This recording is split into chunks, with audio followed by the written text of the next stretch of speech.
வணக்கம். நமக்கு எண்கணித ஞானத்தையும், வேத ஜோதிட ஞானத்தையும், ஆன்மீக ஞானத்தையும் வழங்கிய அனைத்து குருமார்களுக்கும் நன்றி என்ற வேளையில் இது ஒரு ஜோதிட விளக்க வீடியோ விருப்பம் உள்ளவர்கள் தொடர்ந்து பார்க்கலாம். நமது 18 யூடியூப் சேனலை சப்ஸ்கிரைப் பண்ணிருக்கின்ற அனைத்து தோழிகளுக்கும் நமது நன்றிகள். ஒரு கேள்வி. மை சோசியர் told me my great grandfather killed Snake's family. That's why we suffer a lot. Is that true brother? அதாவது என்னுடைய தாத்தாவுக்கு தாத்தா தாத்தா அந்த மாதிரி உங்களோட தாத்தாவோட தாத்தா இப்படிதான் வரும். ஏன்னா நமக்கு இந்த நேரத்துல என்ன நடக்குதுன்னு கண்டுபிடிக்க முடியலன்னா தாத்தா மேல, தாத்தாவோட தாத்தா மேல, குலதெய்வம் மேல, சாமி மேல எல்லாம் பழிய போட்டு சாபம் விட்டுட்டாங்க, பாவம் பண்ணிட்டாங்கன்னு.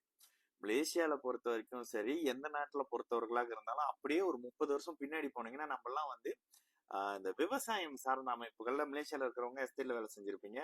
தாத்தா பாட்டி எல்லாருமே ஒரு மாதிரியா வேலை செய்யற இடத்துல வீட்டுக்குள்ள அங்கங்கன்னு பாம்பை பார்த்து கொண்டிருப்பாங்க, பூராம் பார்த்து கொண்டிருப்பாங்க, பூச்சி பார்த்து கொண்டிருப்பாங்க, எதையோ கொண்டிருப்பாங்க.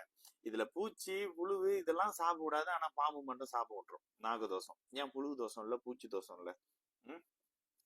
எது சாமியோட இருக்குதோ அதை காட்டி உங்களை பயம் காட்டிடுறது.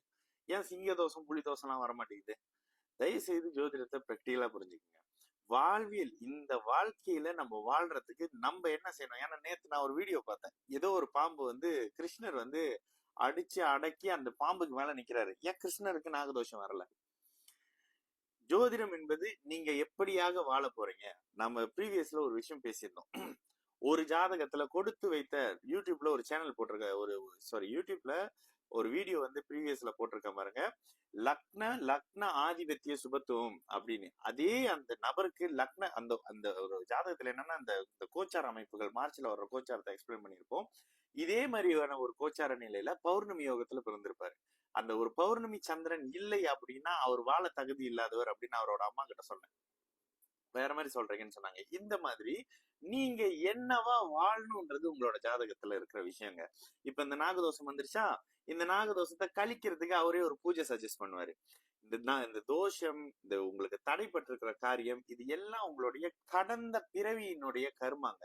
நீங்க எதனோட அமைப்புகள்ல பிரச்சனையாக இருக்கிறீங்க அப்படின்றது உங்களுக்கு ஒரு மாதிரி, அதெல்லாம் போன ஜென்மம், அது ஜோசியத்துல தெரியவே தெரியாது. நீங்க போன ஜென்மத்துல இதுவா, இந்த ஜென்மத்துல அதுவான்லாம் கேட்டாங்கன்னா அதெல்லாம் இல்ல ஜோசியத்துல. ஜோதிடம் என்பது இந்த ஜென்மத்துல நீங்க எப்படி வாழ்றீங்க, உங்களுடைய ஜாதகம் நல்ல லக்ஸரியான அமைப்புகளை வாழ தகுதியா இருக்குதா, சகல விதமான கிரகத்தையும் குரு சுக்கிரன் பௌர்ணமி சந்திரன் தொடர்பு கொண்டிருக்கும் பொழுது, லக்னாதிபதி வலுத்து யோக தசை நடக்கும் பொழுது நீங்க சாதனையாளருங்க. இப்ப நீங்க யாரோ ஒருத்தரை பத்தி புகழ்ந்து வா அவருக்கு எல்லாமே நல்லா நடக்குதுங்க, அவருக்கு மட்டும் அதிர்ஷ்டம் கை கொடுக்குதுங்கன்னு பேசுறீங்கல்ல, இந்த அமைப்புகளை லக்னாதிபதி வலுத்து யோக தசை இருக்கிறவரு சகலத்தையும் நேர்மையான முறையில அப்படியே அவரோட மடியில விழும்.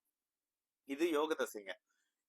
யாரெல்லாம் கஷ்டப்படுறதுக்குன்னே பிறக்கிறாங்களோ, நான் சொன்னேன் இந்த வருஷ கடைசியில பிற்பகு மார்ச் 2025 அப்படியே அந்த 27ல இருந்து அப்படியே அந்த ஏப்ரல் பிகினிங் வரைக்கும் கொஞ்சம் சரியான நிலை இல்ல கோச்சார அமைப்புகள். அந்த நேரங்கள்ல கொஞ்சம் கஷ்டப்படக்கூடிய ஆத்மாக்கள் பூமியில பிறப்பாங்க தான். அதுல இடையில வேற கிரகணம்னு வேற வரும்.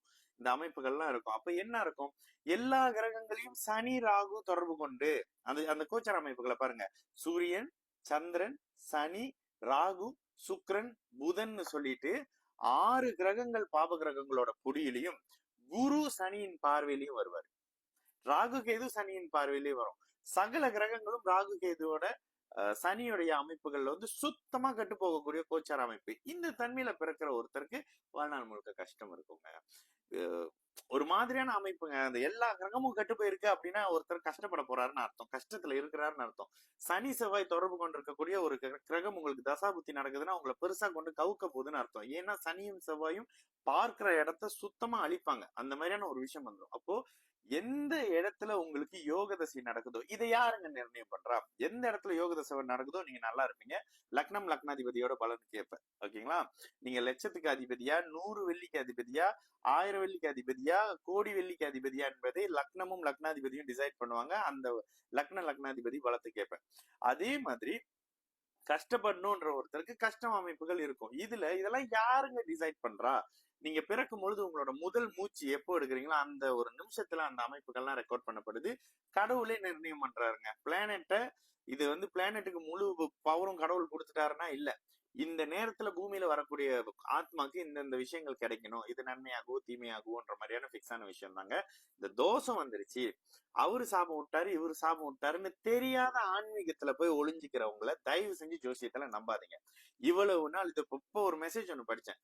எனக்கு வந்து செவ்வாய் தோஷம்னு சொல்லி தாலி மாத்த சொல்லி 4 தடவையோ 3 தடவையோ மாத்திட்டேன். அப்புறமா தான் தெரிஞ்சது ஹஸ்பண்டுக்கு வந்து செவ்வாய் தோஷம் வந்ததுன்னு இப்பதான் ஒரு மெசேஜ் அட்மிட் கொடுத்திருந்தாங்க, படிச்சு பார்த்தேன்.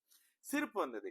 உங்க ஜாதகத்துல ராசி லக்னத்துக்கு 2, 7, 8ஆம் இடத்தோட பாப கிரகங்கள் பாபத்துவமாக தொடர்பு கொண்டிருக்கக்கூடிய நிலையில அந்த தசை முழுக்க 2, 7, 8ஆம் பாவகம் கெடும். 2ஆம் இடம் குடும்ப பாவகம், 7ஆம் இடம் பார்ட்னர்ஷிப் கெடும். யாருக்கெல்லாம் பார்ட்னர்ஷிப் பிரச்சனையா இருக்கும் உங்களோட ஜாதகத்தை எடுத்து பாருங்க, அப்படியே பளிச்சுன்னு உங்களோட ராசி லக்னத்துக்கு 2, 7ஆம் இடம் கெட்டு போயிருக்கும். அந்த கெடுத்து வச்சிருந்த கிரகத்தின் தசை நடந்துகிட்டு இருக்கும். இல்லைன்னா நீங்க அந்த பாவக வழியில கஷ்டப்படவே மாட்டீங்க. இப்படி எல்லா விதிகளும் கண்ணு முன்னுக்கு இருக்கிற விதிகள் தானே தவிர கடவுள் சாமி விட்டு சாபம் விட்டுட்டாரு, குலதெய்வம் சாபம் விட்டுருச்சுங்க, முன்னோர்கள் சாபம் விட்டாங்க, தாத்தா பண்ண பாவம் உங்க தலையில வந்து விழுந்துருச்சுங்க, அதெல்லாம் போய் பித்தலாட்டம்னு சொல்லுவேன். பித்தலாட்டம் அதெல்லாம் போய் நம்பாதீங்க. அந்த மாதிரியான விஷயங்கள்லாம் ஜோதிடத்துல கிடையாது. எது நடக்குமோ அது மட்டுமே நடக்கும். அந்த எது நடக்கும்ன்ற விஷயம் உங்களோட பிறந்த ஜாதகத்துல அப்படியே ரெக்கார்டா இருக்கும். சரிங்களா? உங்களுக்கு இந்த விஷயம் தான் கிடைக்கணும்னா அந்த விஷயம் தான் கிடைக்கும். இந்த விஷயம் கிடைக்காதுனாக்கா எந்த பூஜை பரிகாரம் பண்ணாலும் கிடைக்காதுல்ல. இந்த மாதிரி ஒரு விஷயம் இருக்குல்ல. இதெல்லாம் விட ஒரு விஷயம் என்னன்னா, அவ்வளோ பெரிய ஒரு கடவுளே நமக்கு கொடுக்காத ஒரு விஷயத்த பூஜை பண்ணி ஒருத்தர் மாத்தி கொடுப்பேன்னு. அவரு யாருங்க? அவர் கடவுளுக்கு நிகரானவரா? இல்ல அவர் பண்ற ஹோமம் அவ்வளவு பெரிய மகிமையானதா? இந்த பூஜை புனஸ்காரம் ஆன்மீகத்துக்கும் ஜோதிடத்துக்கும் சம்பந்தம் இல்லைங்க. ஜோதிடம் என்பது ஒரு கணித சாஸ்திரம் தானே தவிர இதை மாத்திரலாம், அதை நிமித்திரலாம், இதை குத்திரலாம்னாங்கன்னா தயவு செய்து நம்பாதீங்க. சரிங்களா? நல்லது நடக்கும். எல்லோரும் நல்லா இருப்போம். வணக்கம்.